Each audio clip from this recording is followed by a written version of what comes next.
मैं उस वक्त बहुत छोटी थी, उम्र वही कोई 8-9 साल रही होगी। मुझे याद है कि मेरे दादाजी की उन्हीं दिनों डेथ हो गई थी, लिहाजा घर में बहुत लोग आए थे मेरे दादाजी को आखिरी विदाई देने। दूर के रिश्तेदार भी आए, अब वो 13वीं तक रुकने वाले थे। उन रिश्तेदारों में कई जाने पहचाने तो कई अजनबी भी थे, पर क्या अजनबी क्या पहचान वाले, इन सब बातों से मैं पूरी तरह थी अनजान। घर में सबसे छोटी और चुलबुली मैं ही थी, सबकी चहेती और लाडली भी।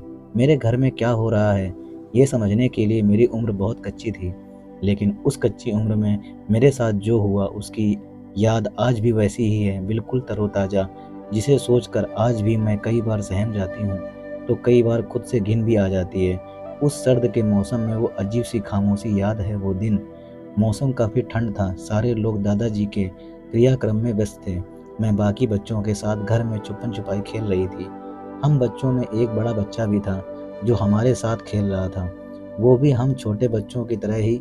रिश्ते में तो वो भी मेरा भाई ही था, दूर का रिश्तेदार, दादाजी की बहन का पोता। हम सारे लोग उससे काफ़ी घुल मिल गए थे, मेरी भी उससे काफ़ी दोस्ती हो गई। उसे भी मेरी तरह कार्टून नहीं बल्कि न्यूज़ देखना पसंद था। वो मुझे सबके सामने प्यार करता, छोटी हूँ कहकर पुचकारता भी, मेरी होनहारी की तारीफ करता, कभी गोद में खिलाता तो कभी गोद में उठाकर बाहर भी ले जाता, कभी चॉकलेट खिलाने तो कभी यूं ही घुमाने। पर उस दिन बहुत कुछ अजीब हुआ, इतना अजीब कि मैं आज भी उसे घटना को याद करके उसे महसूस कर सकती हूँ। और फिर सारी तस्वीरें मेरी आंखों के सामने ऐसे आ जाती हैं जैसे कोई डरावनी फिल्म। एक दिन अचानक कमरे में मैं उसके बगल में छुप गई। मैंने उनसे कहा भी, भैया किसी को बताना मत, मैं आपके पास छुपी हूँ। ठीक है, नहीं बताऊँगा, उसने यही कहा था। खेल का बहाना देकर उसने मुझसे कहा, मेरे पास आ जाओ, मेरे इस कंबल में जहाँ मैं तुम्हें छुपा लेता हूँ और कोई भी तुम्हें नहीं ढूंढ पाएगा। फिर ठंड भी थी और मैं छुप गई, क्योंकि वो खेल मुझे जीतना था और मैंने उसकी बात मान ली थी। उसने मुझे प्यार से पुचकारना शुरू किया। मुझे अच्छा लग रहा था, पर धीरे धीरे मुझे अजीब सा लगने लगा। वो प्यार से पुचकारना अब अच्छा नहीं लग रहा था, वो मेरे सीने को छू रहा था। उस वक्त तो मेरा सीने पे कुछ था भी नहीं, बिल्कुल मैं आम बच्चों की तरह थी। उसने मेरे निप्पल पर जोर से चोटी काटी। मैं चीख उठी, चिल्लाई, पर शोर ज़्यादा दूर नहीं जा सकी, क्योंकि उससे पहले ही उसने मेरा मुंह बंद कर दिया। जब उसे मेरे सीने पर कुछ नहीं मिला तो उसने कुछ और तलाशना शुरू किया। वो मेरे प्राइवेट पार्ट को छू रहा था। उस समय तो नहीं समझ पाई आखिर वो क्या चाहता था, लेकिन बचपन की उसकी तलाश को अब मैं समझ पाई, और अब मैं उसकी तलाश को भली भांति समझती भी हूँ। वो अपना हाथ मेरे पैंट के अंदर की तरफ बढ़ाने लगा और धीरे धीरे उसने मेरे प्राइवेट पार्ट को छूना शुरू किया।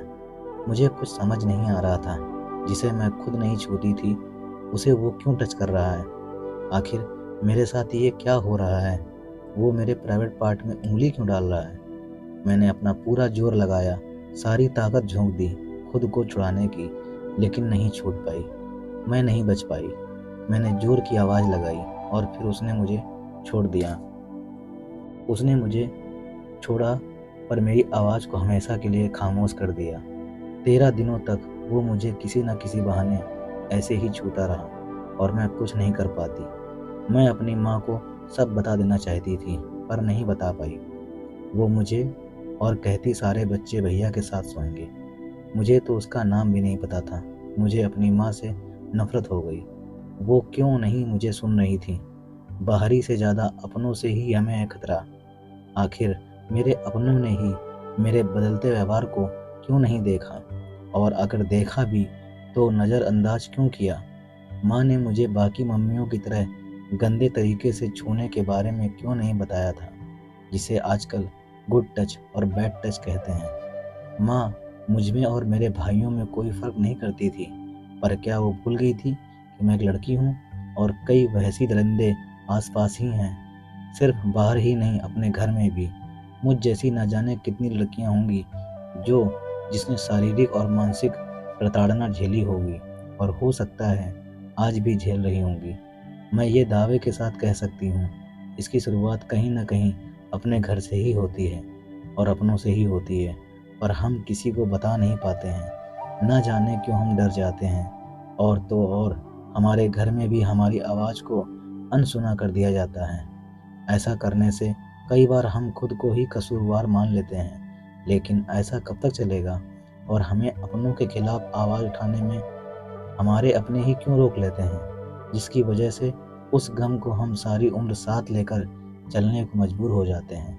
आखिर कब तक आप भी अपने घर के ऐसे दरिंदों को पहचानें और अपनी बहू बेटियों की रक्षा करें। दोस्तों, ये छोटी सी कहानी बहुत बड़ी सीख दे जाती है। ऐसा किसी के साथ भी हो सकता है, तो अपने बच्चों से बात करें। कहानी पसंद आई हो तो चैनल को लाइक, सब्सक्राइब और शेयर करें। मिलते हैं अगली कहानी, तक जय हिंद, जय भारत।